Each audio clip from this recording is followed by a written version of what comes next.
Graça e paz, povo predestinado de Deus. Louvado seja Deus por mais este culto e por nos alimentarmos com a sua palavra. Gostaria que os irmãos prestassem atenção na conexão dos sermões que temos realizado pela manhã, porque eles se conversam, eles têm bastante aspectos similares de um para o outro. Hoje nós vamos refletir sobre o texto de João, capítulo 13, dos versículos 31 ao 38. E o título, Um Novo Mandamento. Todos estão com o boletim? Na página inicial, eu gostaria que todos lessem simultaneamente, em voz alta, no tópico de 3, Levítico 19, 18. 1, 2, 3. Não te vingarás, nem guardarás ira contra os filhos do teu povo, mas amará o teu próximo como a ti mesmo. Eu sou o Senhor. Amém. Agora, vire para o seu irmão que está do seu lado. Não, brincadeira. Mas eu gostaria que os irmãos... Eu vou fazer uma pergunta e acho que 3 segundos é o suficiente para você responder sim ou não na sua mente. Você entende este mandamento? Amarás o teu próximo como a ti mesmo?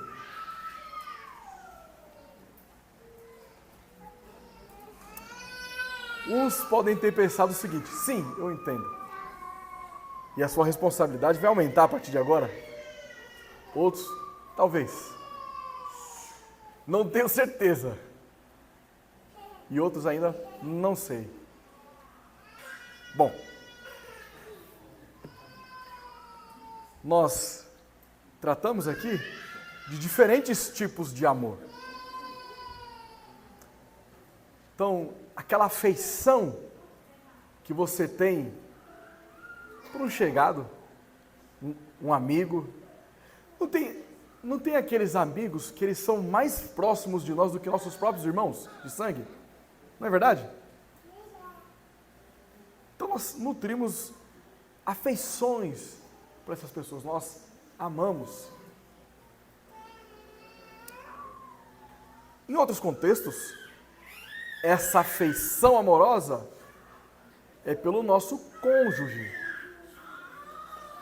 E então nós externizamos isso em diversos contextos, atendendo às necessidades do nosso cônjuge, em nosso relacionamento sexual, que é muito importante para todo aquele que é casado, e em outros contextos, nós sentimos amor pelas pessoas das nossas famílias. Então nós amamos pais, mamães, filhos. Não é assim? Agora, quero fazer vocês refletir bastante hoje, hein? Reflita um pouco antes da sua conversão. E olha, ainda que você possa dizer assim: ah, mas eu cresci na igreja. Só que você não nasceu salvo. A salvação ela se dá no tempo. Você pode ter nascido um eleito, mas a salvação se dá no tempo. Existe um momento da sua vida que você passou a odiar o pecado, que você passou a amar a Deus. Então, dessa parte para trás, quando você ainda odiava a Deus, mesmo você estando na igreja, que acontece isso. Qual era a forma que você interpretava o amor? O que era amor para você? Porque, note, o mandamento de Deus amar ao próximo, amar a Deus sobre todas as coisas e ao próximo como a ti mesmo. Nós temos isso na nova aliança, mas aqui também na antiga aliança em Levítico. Por que Deus nos ordena amar se nós nutrimos afeições? Não é verdade? Amamos nossos amigos, parentes, familiares, como eu acabei de mencionar aqui. Mas esse tipo de amor que nós nutrimos é um amor totalmente corruptível. É um amor vacilante. Então você que respondeu que você entende o que significa amar ao próximo como a ti mesmo, deixa eu destacar aqui algumas coisas. Você não ama seu próximo quando você tem uma queixa contra um irmão e você guarda no seu coração essa queixa. Você não vai até o seu irmão para apontar este pecado. Então, na sua convicção, na sua cosmovisão, aquele seu irmão, ele está definhando no pecado, mas ele não tem a oportunidade de se arrepender porque você não mencionou esse pecado para ele.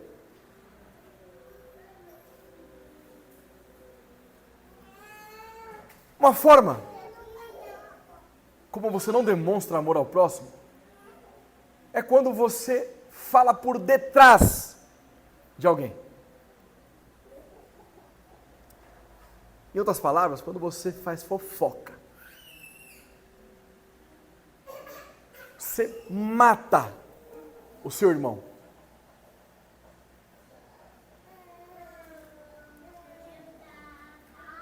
A insubmissão aos pastores em que Deus entregou a vocês é uma demonstração de que você não entendeu o que era amor ao próximo.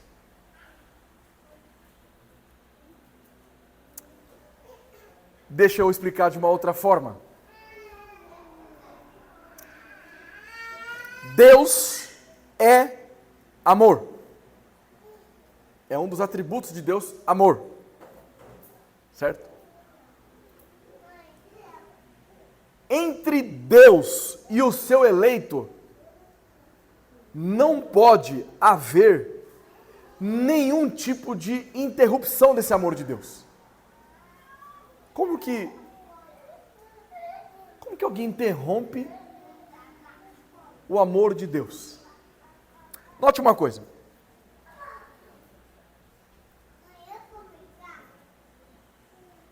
Eu tenho uma queixa contra a vida do Mateus Jaconelli.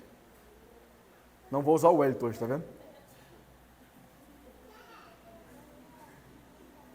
E aí então, ele descobre isso. Rapaz, o André não veio falar comigo. Tamo junto aí, miliano. E ele não veio conversar comigo. Só que, ele é meu pastor. Ele é meu irmão em Cristo. Como que o pastor da igreja, como que o irmão em Cristo, ele pode agir de uma forma assim? Não é o primeiro pensamento que vem? Então, de alguma forma, eu estou envergonhando o amor de Deus. Eu estou fazendo com que o amor de Deus ali seja deturpado em algum momento, porque eu estou intervindo o amor de Deus para com o Jaconelli, quando eu estou ali no meio. Um homem que ele entende que é pastor, que Deus colocou ele para pastorear ele, e ainda assim este homem denigre a imagem dele. Quando você se coloca como uma pedra de tropeço na vida do seu irmão, você está tendo interferência no amor de Deus para com o seu filho.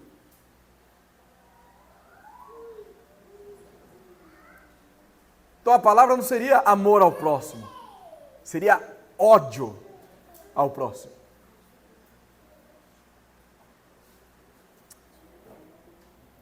Então, como nós devemos entender este novo mandamento? Aqui em João 13. Nós vamos trabalhar em 3 partes. Primeira delas, o modelo do novo mandamento. Quem é este modelo? Como eu devo amar o meu próximo? Segunda parte, o caráter deste novo mandamento. Eu tenho um modelo, mas eu preciso ter agora uma característica. Qual o caráter? O que difere o que Jesus está dizendo aqui em João 13 de Levítico 19, 18? E por fim, nós teremos aqui a aplicação do novo mandamento. Ok? A palavra-chave para nós nesta manhã: amar o próximo. Então, os nossos pequenos, eles devem pesquisar com o papai e com a mamãe como se deve amar o próximo. Eles precisam aprender, né? Que eles gostam de ficar pegando os livrinhos do outro, o carrinho do outro. Nossa afirmação teológica. Eu já vou dar aqui a primeira parte do sermão. O modelo de amar o próximo é baseado no amor de Cristo. O modelo de amar o próximo é baseado no amor de Cristo. Vamos ao texto. Quando ele saiu, disse Jesus: agora foi glorificado o Filho do Homem, e Deus foi glorificado nele. Se Deus foi glorificado nele, também Deus o glorificará nele mesmo. E glorificá-lo-á imediatamente. Perdão.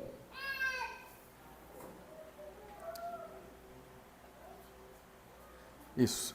Na verdade eu pensei que tinha errado, mas na verdade eu tinha... Filhinhos, ainda por um pouco estou convosco.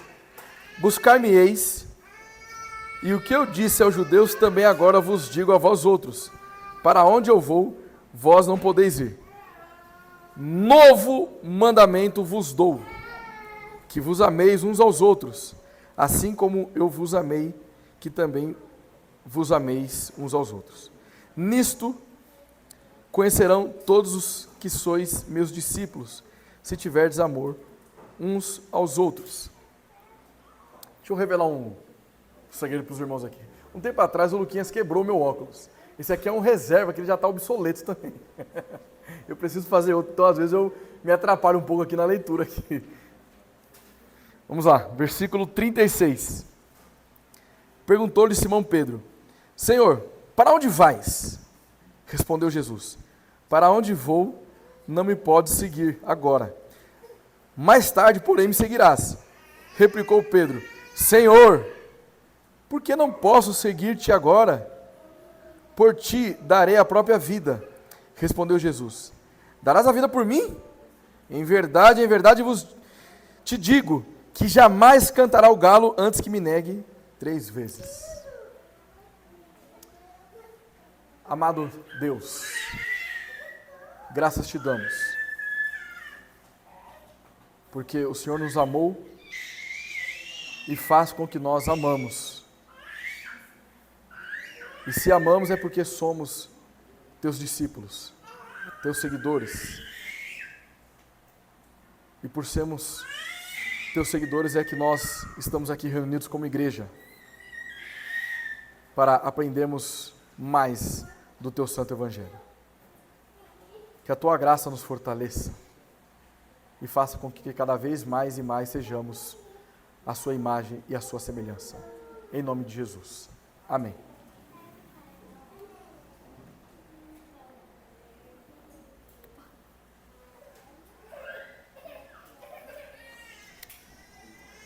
Nós iremos do versículos 31 ao 33 para entender o modelo do novo mandamento. Então, vamos retornar aqui a 31 e a 33. Quando ele saiu, disse Jesus: agora foi glorificado o Filho do Homem, e Deus foi glorificado nele. Se Deus foi glorificado nele, também Deus o glorificará nele mesmo, e glorificá-lo-á imediatamente.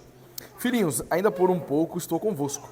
Buscar-me-eis, e o que eu disse aos judeus também agora vos digo a vós outros: para onde eu vou, vós não podeis ir. Este modelo do novo mandamento é Cristo e o seu amor sacrificial. Ele é o modelo pela qual nós devemos nos basear para amar o nosso próximo, ok? Então, o texto inicia quando ele saiu. Quem saiu? Judas. Lembra que Judas, Jesus havia dito para ele o seguinte, lá no versículo 27, né? E após o bocado, imediatamente entrou nele Satanás. Então disse Jesus: o que pretendes fazer, faze-o depressa. Jesus deu ali uma ordem para Judas. Então, quando o joio ele sai do meio do trigo, é onde ocorre a purificação. Purificação e santificação é nós nos afastarmos daquilo que nos impede de glorificar a Deus. Quanto mais eu me distancio do pecado, mais eu estou sendo purificado e santificado. Então agora que a comunidade messiânica, ou seja, aquele colégio apostólico que agora são 11, não mais 12 por enquanto, ela foi purificada, inicia-se o discurso de despedida de Jesus. Rapaz, tem um mosquito bem chato aqui. Então, a saída de Judas é a senha para o começo da paixão de Cristo. Ou seja, estava chegando o momento em que Cristo, por amor ao seu povo, iria ser crucificado. Agora foi glorificado o Filho do Homem. Essa expressão Filho do Homem, nós também já estamos familiarizados. Lembra que ela denota uma ideia de autoridade e poder. Nesse contexto, ela está associada à glória de Deus, com base em Daniel, capítulo 7. Nos evangelhos sinóticos, esse título está associado ao sofrimento. Evangelho sinótico significa Mateus, Marcos e Lucas. São evangelhos que são parecidos, por isso eles têm esse nome, sinóticos. Então, aqui a expressão está sendo utilizada, a glória de Cristo, né? Só que o paralelo com esta passagem nos evangelhos sinóticos traz uma conotação de sofrimento. Então o que nós temos aqui? Uma combinação de glória e sofrimento. E aí então nós vamos compreendendo melhor o servo sofredor, lá de Isaías 49, versículo 3, nós acabamos de ler, na nossa leitura inicial. Então, o servo sofredor é aquele que haveria de ser crucificado. O maior ato de glorificação a Deus foi o seu plano divino, na qual Cristo haveria de morrer pelo seu povo, confirmando o seu decreto eterno e imutável. Queridos, isso mostra que o Filho queria ser obediente à vontade do Pai. E que ele queria, por meio do seu sofrimento e de sua morte, tornar manifesto o seu glorioso amor para os seus eleitos. Vamos retornar um pouquinho em João 1,14.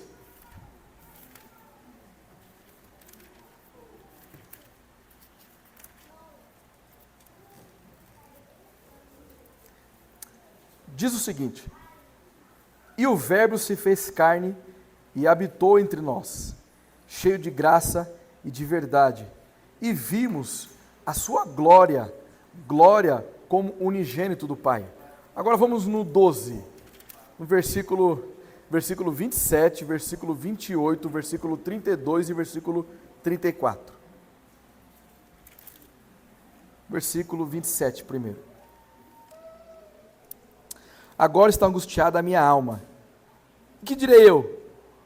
Pai, salva-me desta hora, mas precisamente com este propósito vim para esta hora. Versículo 28. Pai, glorifica o teu nome.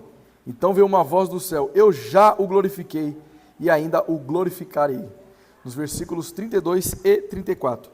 E eu, quando for levantado da terra, atrairei todos a mim mesmo. Agora o 34. Replicou-lhe, pois, a multidão: nós temos ouvido da lei que o Cristo permanece para sempre. E como dizes tu, se é necessário que o Filho do Homem seja levantado? Quem é esse Filho do Homem? Então note, quando Cristo, aqui em João 13, ele diz: agora foi glorificado o Filho do Homem, e Deus foi glorificado nele, ele já está aqui falando a respeito do que vai acontecer com ele. O seu sofrimento, a sua morte na cruz, glorifica a Deus. Então, o momento da crucificação parece representar derrota, desonra, desastre sobre Jesus. Mas, na verdade, o Filho do Homem está sendo glorificado. E graças à intimidade infinita e existente entre quem enviou e o enviado, Deus estava sendo glorificado nele. Porque no Filho e no Pai há uma união indivisível, inseparável. Deixa eu explicar uma coisa para vocês. Quando Cristo, na eternidade, ele pactuou com o Pai, aquilo que nós chamamos pacto de redenção, ele decidiu que iria salvar o seu povo. Então o Pai envia o Filho e o Filho executa a vontade do Pai. E nós sabemos que quem faz exatamente a vontade do Pai, somente Cristo. Por isso que Ele e o Pai são um só. Cristo,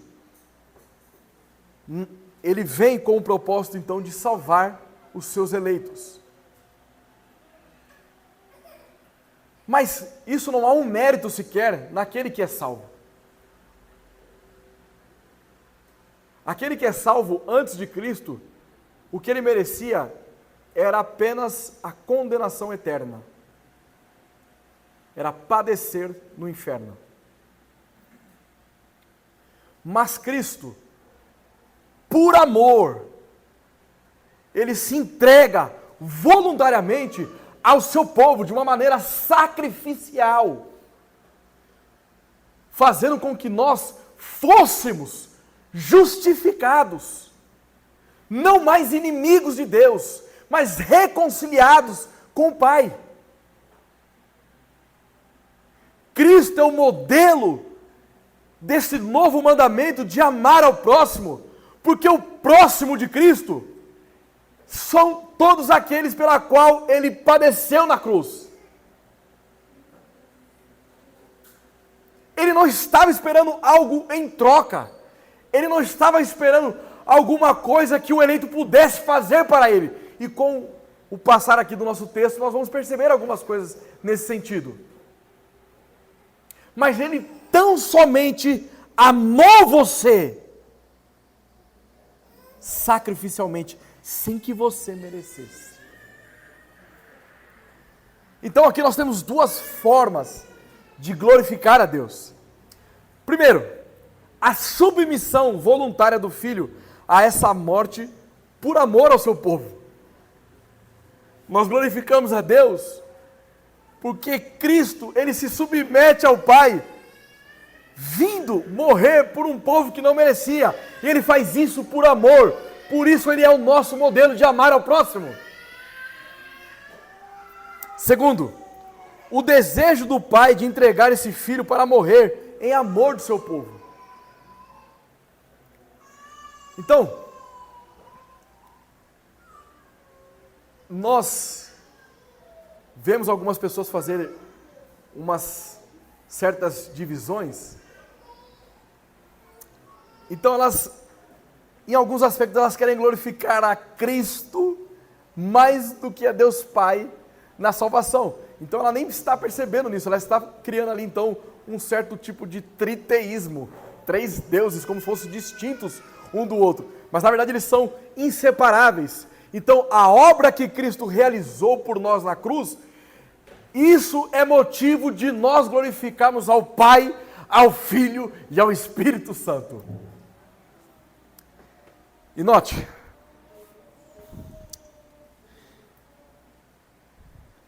ele diz o seguinte: se Deus foi glorificado nele, também Deus glorificará nele mesmo.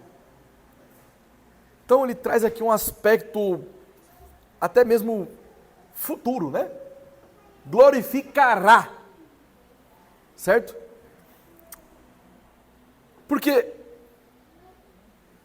o que Cristo realizou na cruz, ele morre em favor de um número incalculável de eleitos. Então você que está aqui sentado e que está me assistindo neste momento, você tem motivos suficientes para glorificar o nome de Deus. Em toda a época, em toda a história, em qualquer época, Deus deve ser glorificado. Deus foi glorificado na cruz, Deus foi glorificado depois pelos seus apóstolos, Deus foi glorificado na patrística, Deus foi glorificado nos pré-reformadores, Deus foi glorificado na reforma protestante, Deus foi glorificado nos puritanos, e Deus deve ser glorificado neste momento. Em qualquer contexto, Deus deve ser glorificado. Porque o seu amor, o modelo para nós, esse Cristo, o amor dele transcende qualquer entendimento nosso. Está além da nossa compreensão. E aí, no versículo 33, filhinhos, ainda por um pouco estou convosco. Buscar-me-eis, e o que eu disse aos judeus também agora vos digo a vós outros, para onde eu vou, vós não podeis ir. Os mestres, às vezes chamavam seus discípulos de filhos. Então aqui nós temos uma ideia, por que Jesus está tratando dessa forma, chamando de filhinhos? Agora, lembram da nossa introdução? Jesus, ele trata com afeição os seus seguidores como filhinhos. É uma demonstração de amor de Cristo ali. Jesus está lidando com discípulos que ainda estão no leite. Vocês não estão prontos ainda. Vocês não podem me seguir ainda. Vocês vão se entristecer, vocês vão chorar. Sabe quando... Às vezes, quando o Luquinhas está lá no quarto dele, dormindo, aí ele acorda na madrugada, desesperado. Talvez achando que a Tamires e eu deixamos ele, e ele vem chorando lá do quarto dele até o nosso quarto. E aí ele vem e me abraça com tanta força, assim, sabe, para eu não soltar ele. E eu falo para ele: o papai está aqui, calma. É esse tipo de tratar que Jesus está tendo aqui. Calma, filhinhos. Vocês não podem ir para onde eu vou. Nesse momento não é chegada a sua hora. E ao utilizar essa forma de tratamento, Jesus deixa claro que os discípulos, embora espiritualmente imaturos, eram muito amados por ele.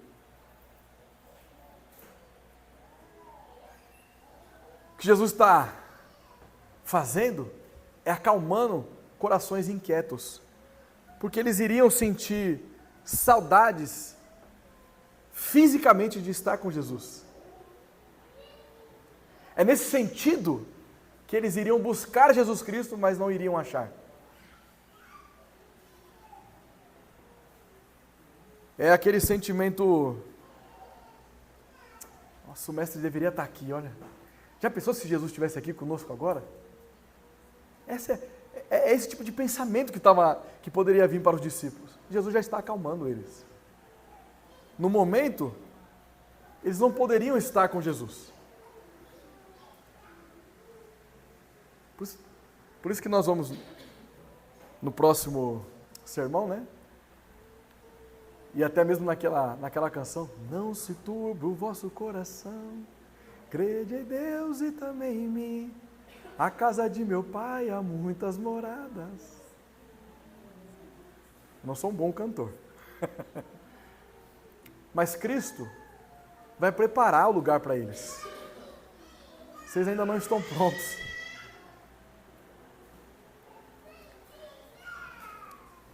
Mas certamente vocês estarão. Nesse momento vocês não podem me seguir, mas vocês poderão. Então nós temos aqui o modelo deste novo mandamento de amar ao próximo é Cristo Jesus. É o amor que Cristo demonstrou para com o seu povo, um amor sacrificial, o amor que se entregou na cruz do Calvário, que assumiu os seus pecados, imputou justiça sobre você, declarou você justo, e Ele trouxe benefícios a você, porque você não apenas foi justificado, mas você agora terá um lugar reservado na eternidade com Cristo. Você vive de acordo com as providências de Deus. Deus, Ele guarda os seus, Ele protege os seus, Ele não desampara os seus. Este é o modelo do novo mandamento. Cristo é o modelo para nós. Ok? Eu já ia perguntando, alguma dúvida? Mas se tiver, vai ser só depois do culto mesmo. Então agora, na segunda parte do nosso sermão, nós vamos do versículos 34 a 35, certo? Então vamos ler. 34 ao 35. Novo mandamento vos dou, que vos ameis uns aos outros, assim como eu vos amei, que também vos ameis uns aos outros. Nisto conhecerão todos que sois meus discípulos, se tiverdes amor uns aos outros. Então, a partir de agora nós vamos tratar sobre o caráter do novo mandamento. Como nós lemos aqui em Levítico 19, 18, já era algo real para os seguidores do Deus de Israel. Então por que Jesus, aqui em João, está dizendo que é novo esse mandamento, sendo que já tinha em Levítico? Não é verdade? O que torna este mandamento novo é o seu caráter. E aqui é Jesus o novo padrão e exemplo, porque ele conclui assim como eu vos amei. Então agora nós temos um modelo, que é o que nós mencionamos agora. Nós temos um exemplo. E também é possível que o novo mandamento seja também uma alusão à nova aliança estabelecida na última ceia, que envolvia a transformação interior do ser humano pelo Espírito. Mas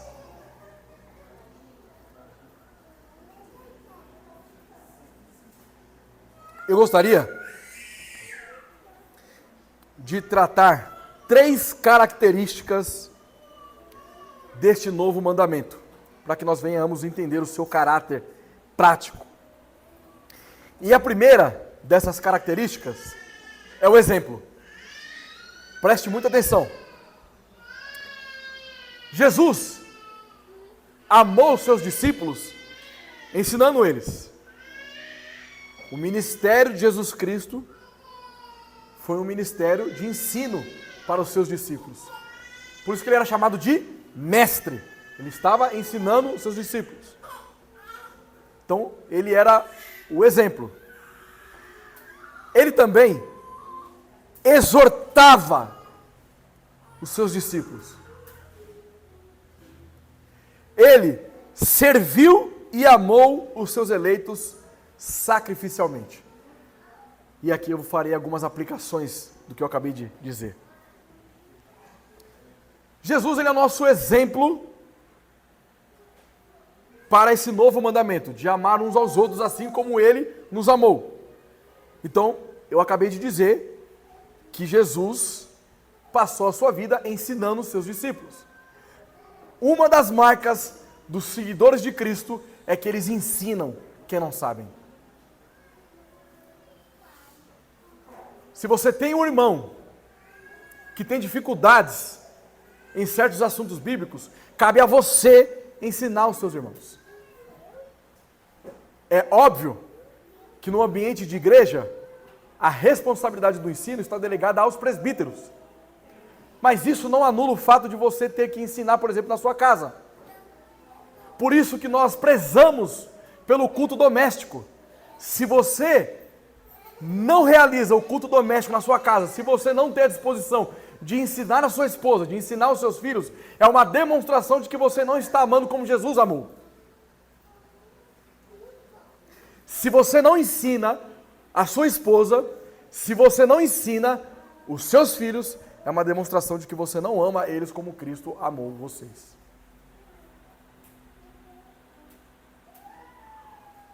Outra coisa, o seu conhecimento, ele não deve ser guardado a 7 chaves. Porque o seu conhecimento, ele pode se tornar um ídolo no seu coração. E aí, de vez em você ser um imitador de Cristo, você passa a ser um falso convertido.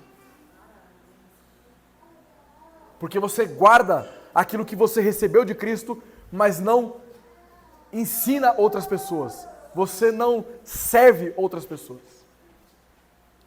Cristo, ele exortou também os seus discípulos. Uma das maiores formas de você demonstrar impiedade para com seu irmão é quando você sabe que ele está em pecado e você não o exorta. É quando a pessoa que está do seu lado cometeu um pecado contra você, contra a sua esposa, contra o seu colega. Você tem consciência disso, você sabe que aquilo é um pecado, mas você deixa ele definhar no pecado. Você não está amando o seu próximo como Cristo te amou. Nessa altura do campeonato, aqueles que responderam na sua consciência, que sabiam o que era amar ao próximo, será que vocês sabiam realmente? Pergunta retórica, não precisa responder para mim. Então, o pastor que Deus colocou para apacentar este rebanho, se ele não exortar você em seu pecado, ele não ama você. É desconfortante para nós como pastores exortar pessoas. Não é ruim, só não é confortável. E muito menos para quem está sendo exortado. Mas isso é demonstração de amor. É mostrando que nos preocupamos com vocês. É mostrando que vocês têm importância para nós sim. Agora, se você também é uma pessoa insubmissa que não aceita a exortação, você também não está entendendo o que era amor ao próximo. Porque em outras palavras você está dizendo o seguinte: me deixa viver no meu pecado. Quem você pensa que é para tocar no meu pecado?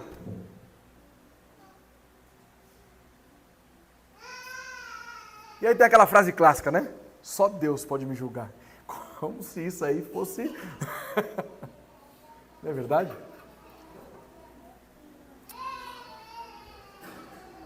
Jesus serviu os seus discípulos. A forma como nós devemos amar o nosso próximo é servindo aos nossos próximos. E eu já mencionei isso aqui anteriormente, mas faço necessário eu mencionar novamente. Você serve ao seu próximo quando o interesse do seu próximo é superior ao seu.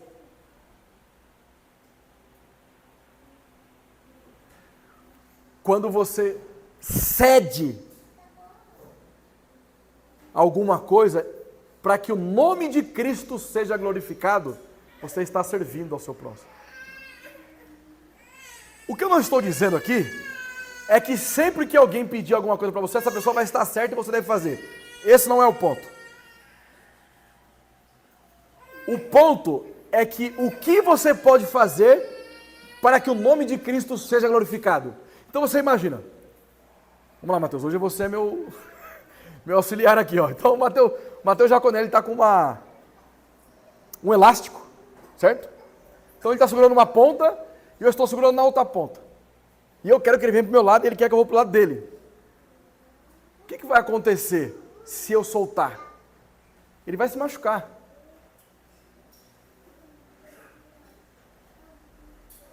Se ele soltar, quem vai se machucar sou eu.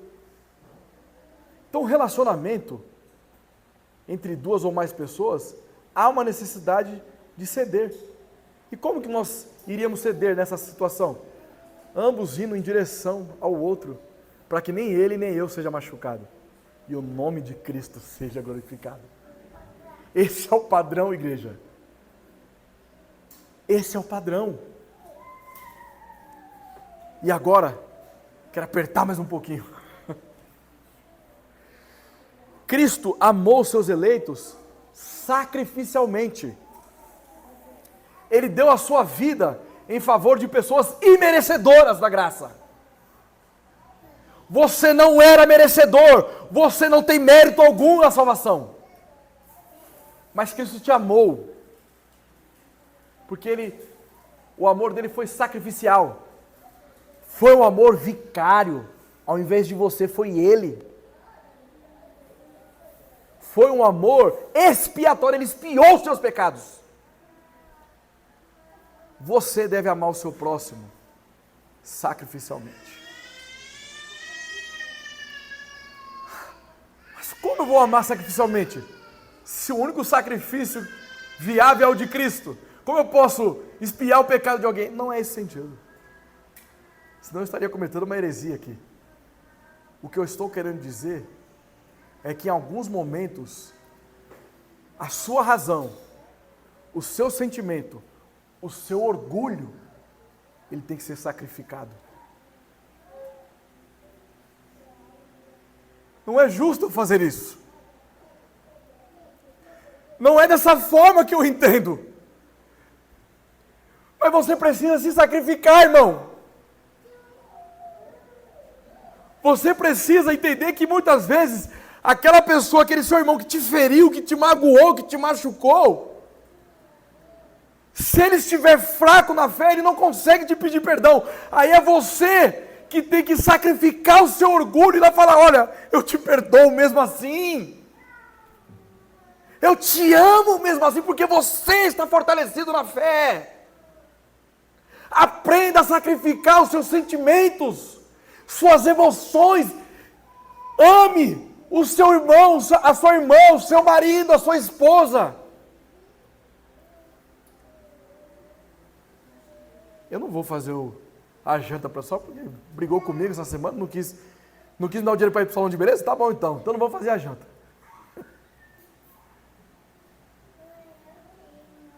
Sacrifica o seu orgulho. Sacrifica os seus interesses.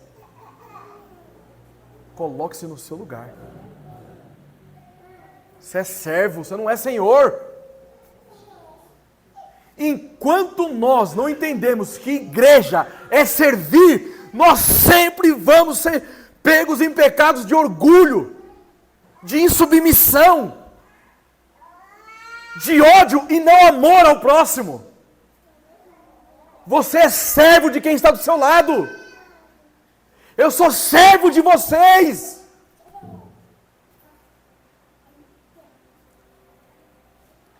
Essa foi só a primeira característica, tá? Vamos para a segunda. Então, nós estamos aqui tratando sobre 3 características deste novo mandamento, para que nós tenhamos aqui a essência do caráter deste novo mandamento. A primeira é o exemplo. Nós aprendemos aqui então, neste momento, que Jesus amou seus discípulos, exortou seus discípulos, serviu seus discípulos, ele amou seus discípulos sacrificialmente. Agora nós vamos para a segunda característica, a exigência. Amar a Deus e ao próximo é o sumário da lei. Talvez você fale assim, eu não vou conseguir lembrar de todas as leis que tem no Antigo Testamento. Eu não sei decor o decálogo, os 10 mandamentos. Mas você sabe que você tem que amar a Deus sobre todas as coisas? Sei. Você sabe que você tem que amar o próximo como a ti mesmo? Sei. Pronto. Esse é o sumário da lei. Jesus requer que seus discípulos amem uns aos outros como ele amou. Então, a exigência aqui é o amor de Cristo. E esse amor é um amor constante. Pense comigo. Jesus, no tempo, ele assumiu um corpo. Jesus é eterno. O Filho de Deus é eterno. Ele não passou a existir quando ele assumiu um corpo. Ele já existia e sempre existiu. Mas no tempo ele assumiu uma natureza corpórea, uma natureza humana. Certo? Este momento em que ele sai do seu estado de glória e vem aqui na terra, inicia-se então aquilo que nós chamamos da encarnação de Cristo. Nós entendemos então quando João diz assim, o verbo se fez carne, ele tabernaculou em nós, a presença de Deus estava conosco, e ali já foi também o início da sua humilhação, porque agora Cristo iria saber o que era fome, iria sentir fome, sentir sede, sentir dor. O ministério de Cristo, terreno, foi um ministério de amor ao seu povo. Por isso que ele ensinou, por isso que ele exortou, por isso que ele serviu, por isso que ele se entregou sacrificialmente. E ele morre na cruz e nos garante benefícios. Você demonstra amor para com o seu próximo, até mesmo quando você é humilhado.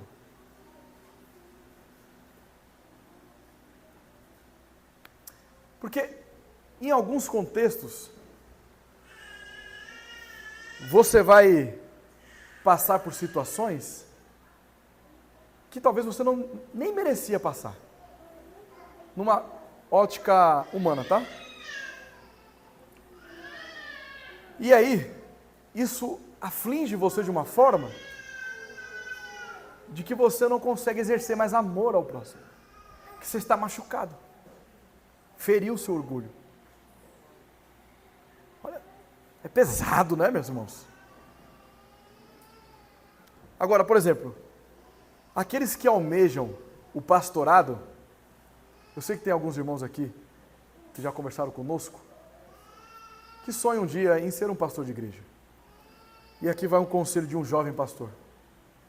Ser um pastor de igreja é você conviver e colecionar ingratidão. É você carregar cicatrizes de pessoas que você passou a noite orando e ela simplesmente virar a cara para você porque não gostou de uma exortação sua.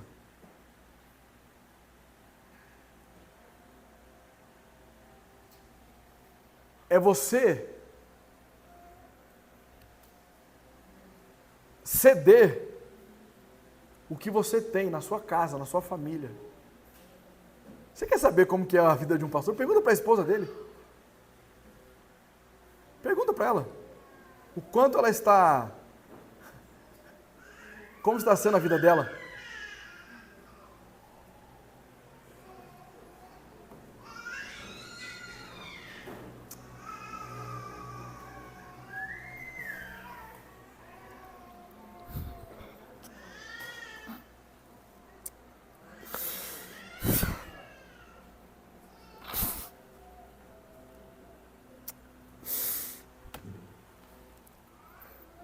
você... Desculpa.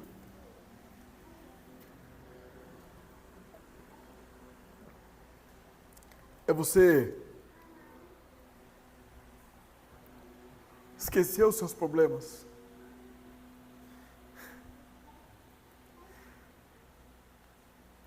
É você... O seu trabalho ficar em segundo plano muitas vezes. Você tendo dívida para pagar. Você não pode falhar com a sua igreja. E aí,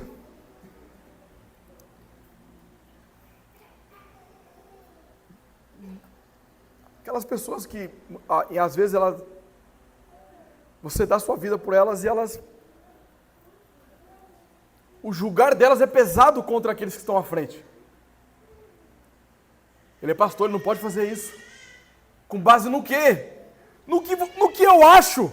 Eu não tenho respaldo nenhum bíblico.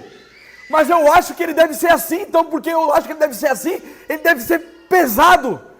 O meu jugo deve ser pesado em cima dele. Ele não pode errar. Mas eu também sou servo. Eu também sou uma ovelha de Cristo.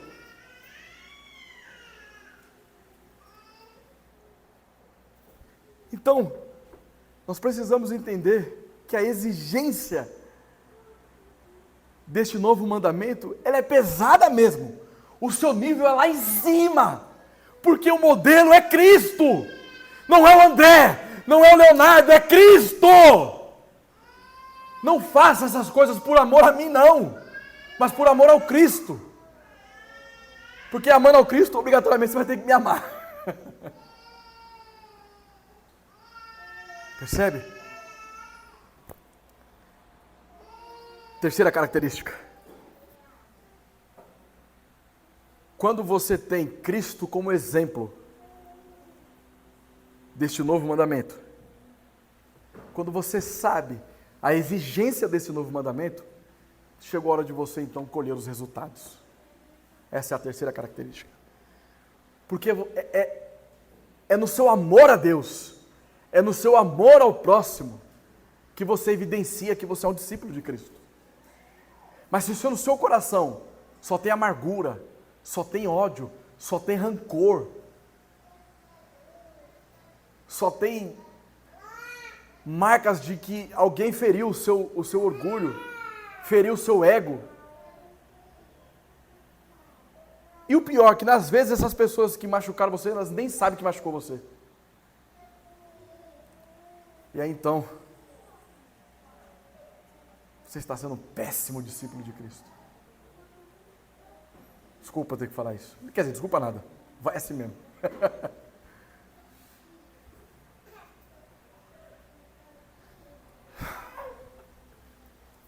Vamos à aplicação deste novo mandamento, nossa terceira parte do sermão. Versículos 36 ao 38. Perguntou-lhe Simão Pedro: Senhor, para onde vais? Respondeu Jesus: para onde vou? Não me podes seguir agora. Mais tarde, porém, me seguirás.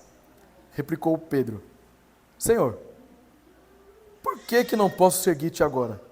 Por ti darei a própria vida. Respondeu Jesus: darás a vida por mim? Em verdade te digo que jamais cantará o galo antes que me negue 3 vezes. Então, nós temos o modelo do novo mandamento, que é Cristo. Nós temos o caráter deste novo mandamento, e este caráter, resumidamente, é a forma como Cristo nos amou. Então nós temos o exemplo, a exigência e o resultado. E agora nós veremos a aplicação do novo mandamento. Porque Cristo aplica o que ensinou exortando a Pedro. Lembrem-se que o ministério de Cristo também é marcado por ensino e exortação. Mas neste momento agora, Pedro será exortado, porque Pedro não está demonstrando amor ao próximo. Como assim? Vamos ver? Então assim, embora Pedro esteja certo ao afirmar que acompanharia Jesus até a morte, ele não entende que a morte é de fato o destino de Jesus. Pedro não estava entendendo ainda o que Jesus estava falando. Jesus precisava falar para Pedro: Pedro, você não está entendendo não, meu irmão. Eu vou descer a sepultura. Você quer ir comigo mesmo, hein? Mas Pedro, por que Pedro não pode segui-lo? Duas razões porque Pedro não poderia segui-lo Jesus naquele momento. Porque segundo o eterno decreto de Deus, o momento exato da partida de Pedro não havia chegado. Porque para seguir a Jesus Cristo estava indo para a morte, para a sepultura, ele ia ser crucificado, mas aquele não era o momento de Pedro ainda. Segundo, porque Pedro, como vai ficar evidente para nós aqui, já está até evidente, né? Porque nós já trabalhamos um pouquinho, ele ainda não estava espiritualmente pronto. Por isso que Pedro não poderia seguir Jesus Cristo. E no versículo 37, ele diz assim: mas por que eu não posso te seguir agora? Vamos sacar aqui 3 pontos. Primeiro, Pedro demonstra a sua devoção ao Mestre. Tá? Como assim? Pedro está dizendo o seguinte: eu quero ficar com o Senhor, eu me preocupo onde o Senhor vai, onde o Senhor estiver eu quero estar também. Então Pedro tinha prazer em estar na presença de Cristo. Por que eu não posso ir agora? É agora que eu quero ir, não é depois não, eu quero ir agora. Eu quero estar perto do Senhor agora. Uma reflexão para nós. Essa devoção de Pedro, será que pode ser aplicada a nós? O quanto você deseja estar próximo de Cristo? Porque em todo e qualquer problema, sempre Cristo vai ficar na segunda opção. Eu não vou para a igreja hoje porque eu estou cansado, eu não vou para a igreja hoje porque eu estou obrigado, eu não vou para a igreja hoje porque eu estou não sei o quê, não vou para a igreja hoje porque eu vou fazer assim, não vou para a igreja porque eu vou fazer assado. E quando nós percebemos, as justificativas, elas são todas insuficientes. Se eu não estiver morrendo, meu irmão, no leito de morte lá, se eu não estiver acamado, literalmente impossibilitado de vir, não há justificativa.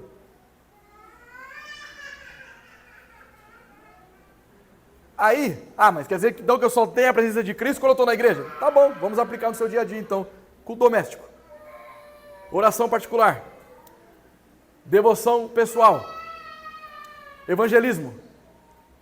Olhe para a sua semana, o que você fez disso? Quantas vezes você fez? Qual dia você não fez? Por que não fez? Acabou.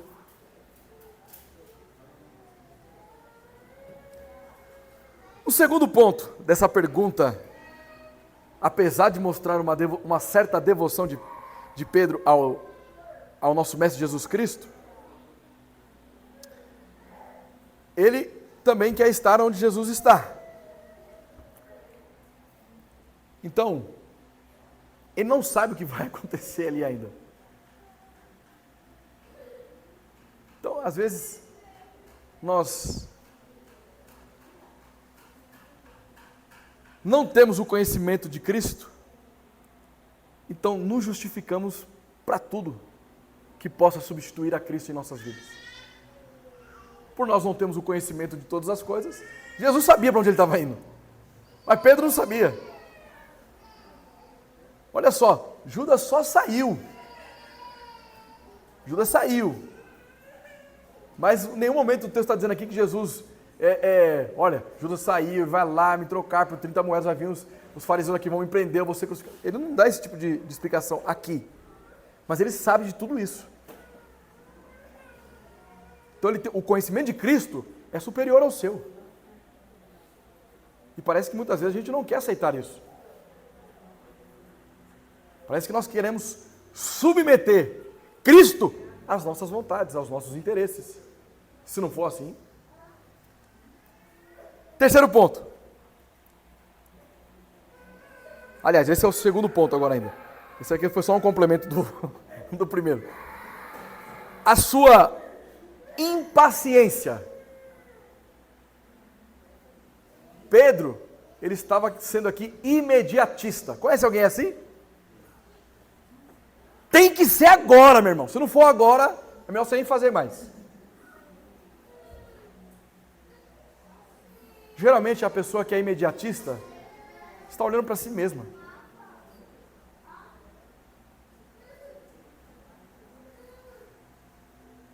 Não é assim que os maridos fazem? Eu não falei que eu vou fazer? Eu vou fazer. Não é no seu tempo, é no tempo de Deus que eu vou fazer. Está feliz falando para mim lá, ó, tem que arrumar aquilo ali. Eu já sei que tem que arrumar. Não vai ser agora, vai ser daqui a pouco.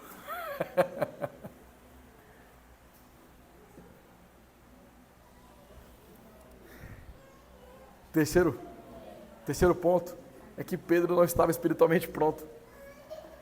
Às vezes você não está espiritualmente pronto para receber aquilo que você tanto ora. E aí na sua concepção Deus está demorando para fazer alguma coisa. Mas é você que não está pronto. E talvez nem fique pronto. Por isso que a nossa oração é: seja feita a tua vontade, não a nossa. E é curioso que Pedro chega para Jesus e fala assim: olha, a minha vida te darei. Não, pode deixar que... Ele chega para Jesus, né? Replicou-lhe Pedro: Senhor, por que não posso seguir agora? Por ti darei a própria vida. Aí Jesus: por mim? Você? Ah, Pedro. Aqui revela a gabolice de Pedro. Alguém já ouviu falar essa expressão? Gabolice? Sabe aquela pessoa que gosta de ficar se gabando, se gabar? Isso é gabolice. Vamos entender por que Pedro estava se gabando aqui?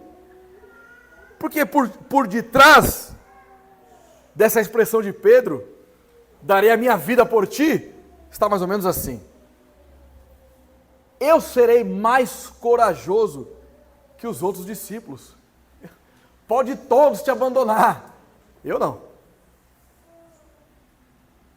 Pedro entende que ele está sendo superior aos outros. E o que automaticamente está acontecendo? Ele não está exercitando o amor ao próximo.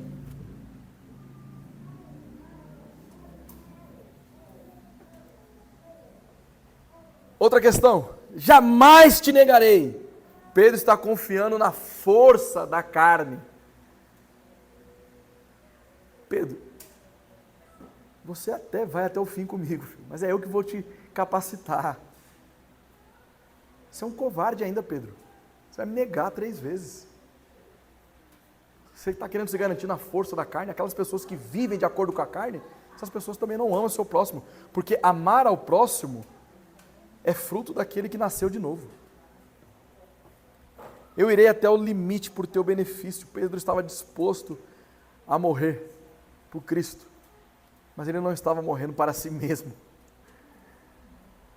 Por isso que ele queria fazer o que ele acreditava que os outros discípulos talvez não fariam. Muito menos ele, né?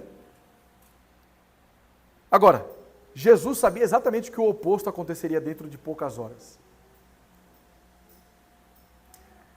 Não seria Pedro a dar a sua vida por Jesus, mas este daria a sua vida por Pedro. Jesus quem daria a vida por Pedro. A ordem estava invertida. Pedro não daria a sua vida por Jesus. Na verdade, Pedro iria negar Jesus Cristo. Quando Jesus fala assim que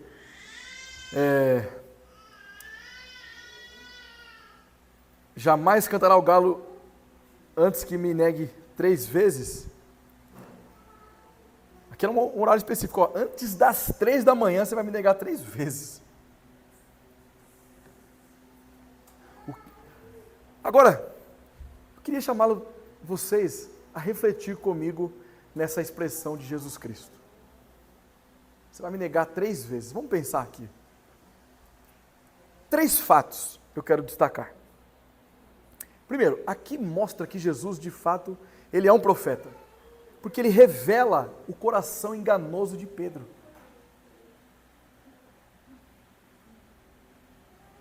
Você está confiante em si mesmo, Pedro. Seu coração está mentindo para você.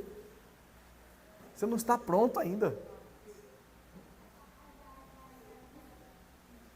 Você está se gabando de que vai comigo até o fim. Você não está respeitando os seus irmãos. Segundo fato. Jesus, aqui, ele também se revela como um sofredor. Vamos analisar o que está acontecendo aqui? Jesus, ele está ali com os 11, mas ele já está prevendo tudo que vai acontecer, e está antecipando para os discípulos. Não é verdade? Então ele diz o seguinte, olha, antes que o galo cante, você vai me negar 3 vezes. Posso fazer uma ilustração aqui? Imagine você, Mateus Silva, agora não vai ser mais Joca Nélio, Mateus Silva e Aline Dombeck, estão noivos. Imagine que vocês tivessem a oportunidade de saber coisas lá no futuro. É independente de, ou do Mateus para a Aline, ou da Aline para o Mateus. Vocês pensam consigo mesmo. E vocês que estão ouvindo, vão refletindo no que eu estou dizendo. Imagine que você soubesse que aquela que é a sua noiva e aquele que é o seu noivo, lá na frente ele iria te trazer uma frustração enorme. Iria machucar você. Iria tratar você como se como nem conhecesse você. Imagina isso. Como estaria o seu noivado agora? É o que está acontecendo aqui com Jesus Cristo. A igreja de Cristo é a noiva de Cristo. E ele está vendo ali agora Pedro. Você imagina Jesus olhando no corredor da história. Por que ele conhece? Não é porque ele consultou o futuro. É porque as coisas estão determinadas, estão decretadas por ele mesmo. Então ele sabe que o seu discípulo, aquele que está falando que vai com ele até o fim, vai negar ele lá na frente. Então ele já está sofrendo por antecipação ali naquele momento. Ele já está sentindo a dor.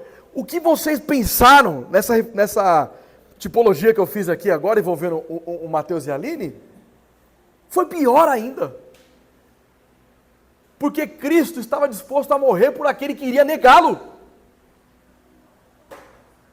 Ele já está demonstrando que ele é o servo sofredor, que veio aguentar injustiças, que cada chicoteada que ele tomou nas costas foi cada chicotada de ingratidão, foi chicotada de injúrias, de pessoas soberbas, avarentas, orgulhosas, que até mesmo que estavam do lado dele iria negá-lo.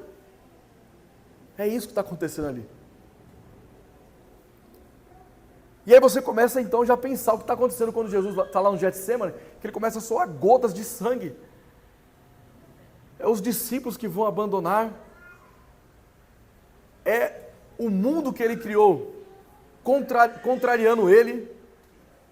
As pessoas que tinham por finalidade glorificar a Deus e se alegrar nele para sempre, estavam cuspindo nele. Diante disso, olhe para nós. Tem como eu ser orgulhoso? Tem como eu pensar naquilo que eu quero somente? Um terceiro fato. Mostra que esse Jesus, ele é Salvador. Por quê? Porque diante dessa gabolice de Pedro, ficar se gabando de que iria com ele até a morte, mesmo diante da consciência de Cristo, sabendo que Pedro haveria de negá-lo, ele já está antecipando para Pedro, para que Pedro não viesse sofrendo lá na frente, com a cabeça o seguinte assim, ó, nossa, eu neguei a Jesus 3 vezes, eu não sou digno de ser discípulo dele, mas Jesus já está antecipando, e não está dizendo que ele não pertence ao povo seleto dele. Jesus só está fazendo um alerta para que lá na frente ele possa refletir, e quando o galo canta, ele começa a lembrar do que aconteceu. Olha, o mestre já havia me dito, agora ele pode se arrepender, porque Cristo não amaldiçoou ele. Ei, saiba de uma coisa, mesmo nos seus momentos que você foi ingrato, que você foi orgulhoso, nos seus pecados. Jesus já sabia de tudo isso. E se você é um eleito de Deus, saiba que Ele já te perdoou. Não se martirize por isso. Não fique se autoculpando. Não coloque um fardo maior do que você pode suportar. Porque o maior fardo, Cristo já carregou na cruz.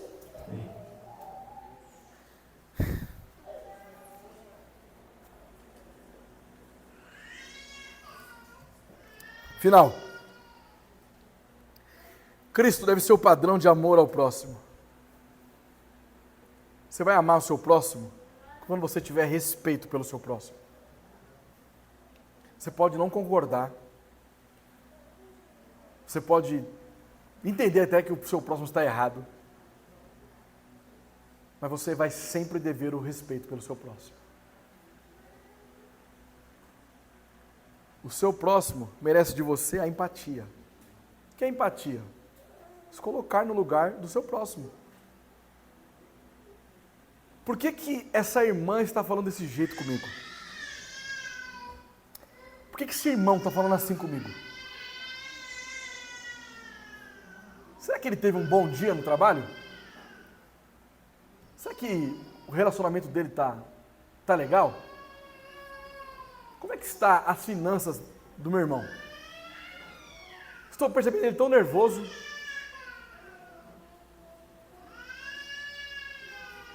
Isso significa que é justificativa para quem você está sendo empático cometer pecados? Não. Mas revela que todos nós somos suscetíveis a erros, a falhas. E se você não está nervoso e o seu irmão está nervoso, é porque neste momento você está espiritualmente mais forte que o seu irmão. Mas se você simplesmente condena seu irmão, ele está mais forte que você. E eu não estou falando isso aqui por causa de disputa não, viu? Mas é que você está sendo tão pesado julgar que ele está cometendo pecado, mas você está guardando rancor. Está matando seu irmão no seu coração. Você está falando dele pelas costas. Ah, ninguém gosta daquela irmã ali. Como assim? Existe isso? Na igreja de Cristo existe isso? O que é isso? Ninguém gosta daquele irmão. O que é isso? Você realmente nasceu de novo?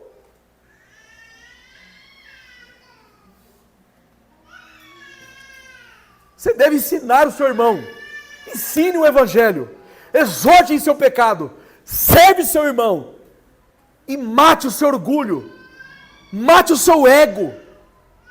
Sacrifique-se pelo seu irmão. Seja um discípulo de Cristo.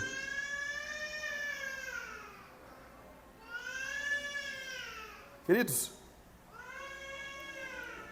às vezes o seu irmão não precisa nem ofender você diretamente. Mas da forma como ele colocou as palavras pode te machucar. Só a forma. Não foi o conteúdo.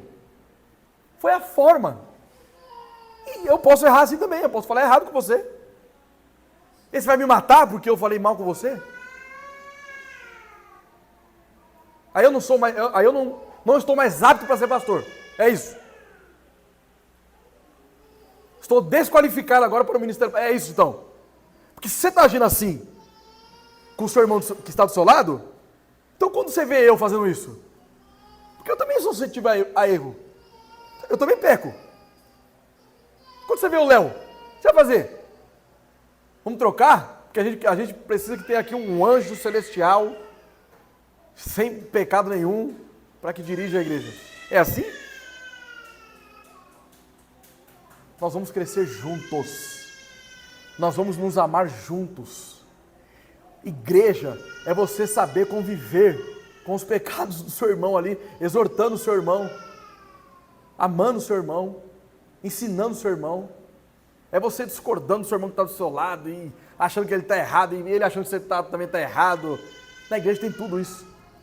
São pessoas de diversos contextos, diversas famílias. Cada um tem um costume diferente. nós vamos precisar se amar, meus irmãos. Foi essa igreja que Deus concedeu a vocês. Foi esses pastores que Deus concedeu a vocês. Deixa eu fazer uma última aplicação. Sabe qual a diferença de Judas e de Pedro? Porque Judas, quando ele traz Jesus Cristo, quando ele peca contra Cristo, ele foi deliberadamente. Ele quis fazer aquilo. Foi responsabilidade total de Judas. Mas Pedro, foi um momento de fraqueza de Pedro. Agora, se o nosso julgamento ele tem que ser tão pesado toda hora, o que você iria dizer para Pedro? Quem você? Você negou Jesus. Você não merece nem estar aqui. É assim que você ia falar com Pedro? Chega lá para o apóstolo Paulo. Você liberou a morte de Estevão, você quer falar o quê? Quem é você? É assim? Com exceção a Cristo, não teve ninguém que não cometeu pecado na Escritura. Todos pecaram. Você não é diferente. Por isso, que o modelo de amar o próximo é baseado no amor de Cristo. Amém.